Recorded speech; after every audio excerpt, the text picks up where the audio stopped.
কোটি টকীয়া ট্ৰফিৰে সৈতে এইবাৰ আমাৰ গাঁৱৰ ক্ৰিকেট খেলখন অনুষ্ঠিত কৰা হৈছে। দেখিছেই নহয় ট্ৰফিকেইটাৰ ওপৰত জিকমিক কৰি থকা হীৰাৰ টুকুৰা। সেইকাৰণে ইমান দাম আকৌ। বাহ, আমাৰ কমিটিখন বেছ ধনী দেই। পিছে 5 দিন ধৰি চলি থকা খেলখন আজি সমাপ্ত হ'ব। মই আকৌ এইকেইদিন আপোনালোকক দেখাবই পৰা নাছিলোঁ। সেইকাৰণে আকৌ আপোনালোকে মোক বেয়া নাপাব দেই। আজি আপোনালোকক ফাইনেল খেলখনৰ লগতে ছেমিফাইনেল, কোৱাৰ্টাৰ ফাইনেল আৰু বহুকেইখন খেল দেখাবলৈ চেষ্টা কৰিম। ভিডিঅ'টো আকৌ আপোনালোকে শেষলৈকে নোচোৱাকৈ এৰি থৈ নাযাব। শেষত আকৌ কুৰ্মী ডাঙৰীয়াই তেওঁ সুন্দৰ ভাষণেৰে আপোনালোকক মনোৰঞ্জন দিবলৈ আছেই নহয়। যদি ভিডিঅ'টো শেষলৈকে নাচায় আপোনালোকক কিন্তু মই বহুত বেয়া পাম। এয়া আকৌ আমাৰ গাঁৱৰ যুৱ সংঘৰ কমিটিৰ কাৰ্যালয়। ইয়াতে আকৌ গোটেই পিলিঙা সোপা বহি আছে। সেইকাৰণে ময়ো বহি লওঁ। এই ৰ'বহে, আপোনালোকে খেল উপভোগ কৰাৰ আগতে পেটত কিবা এটা পেলাই লওক, তেতিয়াহে খেলখন চাই আমেজ পাব, নে কি কয়?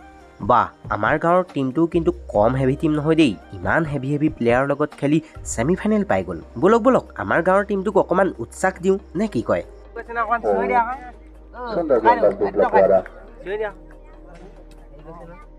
নাই, এহেঁতি নোৱাৰে। আপোনালোকে অলপ চিঞৰি দিয়ক।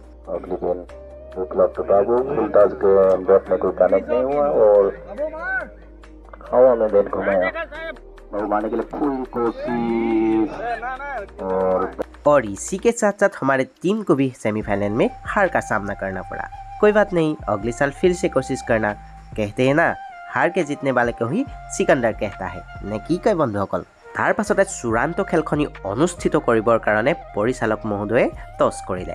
দুবাৰু ক্ৰিকেট ক্লাব আৰু খনামুখ ক্ৰিকেট ক্লাবৰ মাজত চূড়ান্ত খেলখনি অনুষ্ঠিত কৰা হ'ব। তেন্তে ব'লক বন্ধুসকল, এতিয়া আমি চূড়ান্ত খেলখনৰ মাজলৈ আগবাঢ়ো। दो गेंद में जीत हासिल करने के लिए 6 रन का जोड़ 10 रन का जरूरत है दुबारा क्रिकेट क्लब को। और गेंद हाथ में लेके 17 नंबर और मारने के लिए कोशिश। 1 रन ले लिया, 2 रन।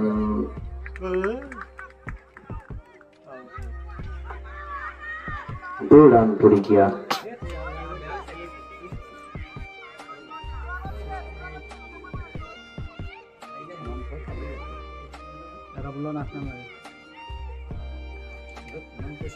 एक गेंद में 8 रन का जरूरत है दोबारा की कतला को जीत हासिल करने के लिए।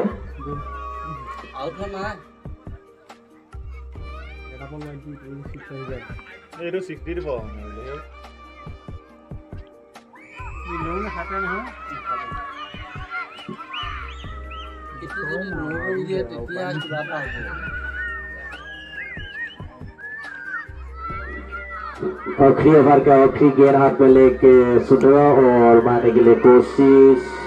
साथ ही फाइनल में जीत चुका है। আৰু ইয়াৰ লগে লগে চূড়ান্ত খেলখনিৰ বিজেতা হ'ল খনামুখ ক্ৰিকেট ক্লাব। আৰু চূড়ান্ত খেলখনি সমাপ্ত হোৱাৰ পাছত পলমকে হ'লেও মৰিয়নি সমষ্টিৰ সন্মানীয় বিধায়ক ৰূপজ্যোতি কুৰ্মী ডাঙৰীয়া আহি উপস্থিত হ'ল। তাৰ পাছত কমিটিৰ বিষয়ববীয়াসকলে সন্মানীয় বিধায়ক মহোদয়ক এখন ফুলাম গামোচাৰে সম্ভাষণ জ্ঞাপন কৰিলে। আৰু তাৰ পাছত বিধায়কগৰাকীৰ বহুমূলীয়া বক্তব্য আপোনালোকলৈ আগবঢ়াই আজিৰ এই ভিডিঅ'টোৰ পৰা বিদায় মাগিছোঁ। পৰম শ্ৰদ্ধাৰ খৰফলীয়া গাঁৱৰ যুৱ সমাজৰ দ্বাৰা আয়োজিত prize money trophy tennis ball cricket প্ৰতিযোগিতাৰ চূড়ান্ত খেলৰ বঁটা বিতৰণী অনুষ্ঠানৰ এই পবিত্ৰ ক্ষণত উপস্থিত থকা সন্মানীয় এই অঞ্চলৰ সদায় শিক্ষাবিদ মৃদুল দহন ছাৰ, সন্মানীয় শিক্ষাবিদ কমল গগৈ ছাৰ, সন্মানীয় শিক্ষাবিদ হীৰেণ নাহন ছাৰ, আমাৰ লগতে অহা কৈলাপতি মণ্ডল, ভাৰতীয় জনতা পাৰ্টি দলৰ সন্মানীয় সভাপতি বিশিষ্ট সমাজকৰ্মী শ্ৰদ্ধেয় ৰাতুল বৰা ডাঙৰীয়া, তেওঁক অঞ্চলৰ এজন যুৱ সমাজকৰ্মী তথা জ্যেষ্ঠ সাংবাদিক দীপজ্যোতি শইকীয়া ডাঙৰীয়া, খৰফলীয়া যুৱ সংঘৰ সভাপতি সম্পাদক বিষয়ববীয়াসকল, আমাৰ কাষতে বহি থকা এই অঞ্চলৰ জ্ঞাননিষ্ঠ বয়োজ্যেষ্ঠ নমস্য ব্যক্তিসকল, শ্ৰদ্ধাৰ পিতৃদৰে মাতৃদৰে ইয়াত উপস্থিত থকা শ্ৰদ্ধা ব্যক্তিসকল, সন্মানীয় সুধীবৃন্দ, ক্ৰীড়াপ্ৰেমী ৰাইজ, বন্ধু বান্ধৱ, কণ মাইনাসকল, সকলোকে প্ৰণাম নমস্কাৰ জনাইছোঁ। আজি চিনাকি হ'লোঁ বন্দীপ আৰু কেইজন বন্ধু আপোনালোকৰ এই অঞ্চলৰ আমাৰ ওচৰলৈ গৈছিল নিমন্ত্ৰণ জনাবলৈ। আমি কথা দিছিলোঁ আহিম বুলি, আৰু সেয়েহে আহিলোঁ। কেইদিনমান আগত আপোনালোকৰ এই ওচৰৰে লাহন গাঁও চাগে বোধহয় আগৰখন তালৈ আহিছিলোঁ এজন ভাইটি অসুখ হৈ আছিলে কিডনী ৰোগত তেওঁৰ দুখৰ খবৰটো পালোঁ সেই খবৰটোতে আমি চিনি নাপাওঁ তেওঁক বা ঘৰো চিনি নাপাওঁ কিন্তু যিহেতু মৰিনী সমষ্টি আৰু মৰিনী সমষ্টিৰ বিধায়ক হিচাপে আমাক কৈছিল যে ল'ৰা অতি ডেকা ল'ৰা সফল ডেকা ল'ৰা পাৰিলে সহায় কৰি যাব আমি এদিন সন্ধিয়া আহি ল'ৰাটিক সহায় কৰি গৈছোঁ আৰু অলপ পৰামৰ্শও দিছিলোঁ আৰু সহায় কৰা কথাও দিছিলোঁ কিন্তু পিছলৈ দুখৰ বাৰ্তাটো পৰিয়ালবৰ্গই আমাক জনাইছিল যে ইতিমধ্যে বিদায় ল'লে আমাক এৰি অৰ্থাৎ কথা ৰখাৰ কথা দীপজ্যোতিয়ে ক'লে মই চেষ্টা কৰি আহিছিলোঁ আৰু মৰিনী সমষ্টি আজি 5 বাৰৰ বিধায়ক মোৰ এনে লাগে মোৰ চেহেৰাটো চাই পেলাই তেনেকৈ কোনো মোক ভোট নিদিয়ে কিন্তু মই ফাঁকি নিদিওঁ বা মিছা কথা কেতিয়াও কৈ পোৱা নাই আৰু কথা ৰাখিবলৈ চেষ্টা কৰি অহাৰ বাবে ৰাইজে মোক অতদিনে মৰম কৰি আহিছে আপোনালোককো আমি এই কথা দিম যে আমি কেতিয়াও মিছা কথা নকওঁ আপোনালোকক কেতিয়াও নক'ম আৰু আশা ৰাখিছোঁ আপোনালোকৰ মৰম স্নেহ পাম তেনেকৈ গালি মৃদু ছাৰে ক'লেই মাজত আগতো লগ পাইছোঁ এদিন নহয় জানো ছাৰ গালি সপনি দিব ভুলটো আঙুলিয়াই দিব আমি তেনেকৈ শুধৰণি কৰি ৰাইজৰ প্ৰতিনিধি হিচাপে যিখিনি দায়িত্ব আমি পালন কৰাৰ প্ৰয়াস কৰি যাম মই এইকেইদিন মই খনামুখ বা আপোনালোকৰ চিন্তামণিগড় হৈ এই পথটোদি অহা যোৱা কৰোঁ এতিয়াও মই যাম খনামুখলৈ তাত যুৱকসকলে ক্ৰিকেট খেল পাতিছিল আজি ফাইনেল খেল নহ'ল বোলে মই আৰু আহিবলৈ অসুবিধা হ'ব সেইকাৰণে আজিয়ে গুচি যাম নিৰ্বাচনী বতৰত অলপ ব্যস্ত থাকিম মই ৰাস্তাটো মন কৰিছোঁ জগজৰৰ পৰা ৰাস্তাটো আমাৰ ভোগামুখলৈ গুচি গ'ল কিন্তু চিন্তামণিগড়ৰ পৰা বা সময় বিচাৰিছোঁ এই তিনিআলিটোৰ নামটো কি আছিল আমতলৰ পৰা অকণমান আহি আৰু একদম চিন্তামণিগড় সেইখিনিৰ পৰা ৰাস্তাটো ঠেক আৰু যিমান যান বাহন এতিয়া বাঢ়িছে এতিয়া নতুন নতুন মটৰচাইকেল স্কুটি চৰকাৰেও দিছে ট্ৰেক্টৰ আগতে খেতি কৰিছিল আমাৰ মানে গৰুহালত গৰু গাড়ী আছিল এতিয়া সলনি ট্ৰেক্টৰ পাৱাৰ টিলাৰ বেছি হৈ পৰিল যাৰ কাৰণে ৰাস্তাটো ঠেক যেন অনুভৱ কৰিছোঁ সেইকাৰণে মোৰ প্ৰথম কাম হ'ব এই লোকসভা নিৰ্বাচনৰ পিছতে সাংসদ তপন গগৈ ডাঙৰীয়াটো জিকিব সেয়া নিশ্চিত আৰু যিহেতু কেন্দ্ৰত মোদী ডাঙৰীয়া চৰকাৰ হ'ব তৃতীয়বাৰৰ বাবে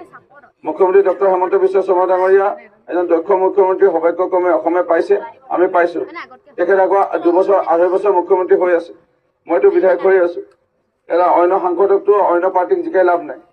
সেইকাৰণে সাংসদ তপন গগৈ জিকাৰ পিছত মোৰ প্ৰথম কাম হ'ব 1 নং চিন্তামণিগড়ৰ পৰা আপোনালোকৰ এই ৰাস্তাটো বহলীকৰণ কাম কৰি একেবাৰে খনামুখলৈকে ৰাস্তাটো বহলকৈ নিৰ্মাণ কৰা আৰু মই কথা দিছোঁ কথা ৰাখোৱে মই এই ৰাস্তাটো প্ৰথম আপোনালোকৰ এই অঞ্চলৰ উন্নয়নমূলক কাম কৰিম আপোনালোকক মানে কথা দিলোঁ ৰাস্তা ভাল হোৱাৰ লগে লগে যাতায়াত ভাল হ'ব আৰু সকলো পঢ়া শুনাৰ দিশৰ পৰা আদি কৰি ইয়াত আপোনাৰ বেপাৰ বাণিজ্যৰ পৰা আদি কৰি আৰু শতকৰা আমি এতিয়াও 75-80% কৃষিজীৱী লোক এই অঞ্চলৰ যিমানটো মই আয়ত্ব কৰিছোঁ আৰু এই কৃষিজীৱী লোকৰ ভাল হ'ব সেইকাৰণে ৰাস্তাটো বহল কৰাৰ কথা মোৰ মনলৈ আহি আছে ৰাস্তাটো বহল কৰিম মৃদুল ছাৰ প্ৰথমতে ৰাস্তাটো বহল কৰিম আপোনালোকে লাহে লাহে নিশ্চয় শুনা পাইছে যে আমি ক্ৰমান্বয়ে আমি নামঘৰসমূহ আমি অনুদান আগবঢ়াইছোঁ চিন্তামণিগড় হাইস্কুলৰ কিনাৰতে থকা আমি গোৱালা নামঘৰৰ জৰ্জিত অৱস্থাত আছিল আমি ইতিমধ্যে 3 লাখ টকা তাত দিছোঁ এনেকৈ প্ৰত্যেক নামঘৰতে দিম আপোনালোকে আবেদন কৰিলেও দিম নকৰিলেও দিম প্ৰত্যেক নামঘৰতে অনুদান আমি অসম দৰ্শন আঁচনিৰ অধীনত পাবই সেইকাৰণে আমি নামঘৰ ৰাস্তা মূল হিচাপে লৈছোঁ দীপজ্যোতিয়ে অলপ আগত কৈ গ'ল খেলপথাৰৰ অভাৱ মই কেইদিনমান আগত আমাৰ মৃদু ছাৰৰ জড়িত এই বৃহত্তৰ চিন্তামণিগড় জেলেঙিটোক বান নিয়ন্ত্ৰণ দাবী সমিতি নহয় জানো ছাৰ আমাক আমন্ত্ৰণ জনাইছে আৰু সেই আমন্ত্ৰণ জনাই আমি পৰিদৰ্শন কৰিছিলোঁ মাননীয় মন্ত্ৰী পীযুষ হাজৰিকা ডাঙৰীয়াকো আমি আনিছিলোঁ আৰু এই অঞ্চলৰ ৰাইজৰ অন্যতম যিটো পানী ওলাই নাযায় ৰিং বান্ধৰ অসুবিধা সেই সমস্যাসমূহ আমি বুজ ল'বৰ কাৰণে তেখেতক লৈ আনিছিলোঁ আৰু তেখেতে বুজ লৈ ইতিমধ্যে আমাক 3টা মূল সমস্যাৰ ভিতৰত এটা আমাক এতিয়া সমাধান কৰি দিলে আমি জাঁজি নদী গৰাখহনীয়া 6 জেগামানত আছে বা গৰাখহনীয়া বা দুৰ্বল মথাউৰি সেইসমূহ ভাল কৰিবৰ কাৰণে 5.5 কোটি টকা ইতিমধ্যে আমাক আগবঢ়াইছে কামো ইতিমধ্যে আমি তামুলীচিলাৰ পৰা আমি ইতিমধ্যে আৰম্ভ কৰিলোঁ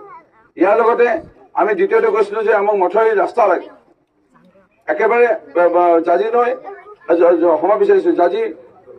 দলঙৰ ওচৰৰ পৰা আমাৰ জাঁজি মুখলৈকে এই পথটো লাগে প্ৰায় 22 কিলোমিটাৰ মান হ'ব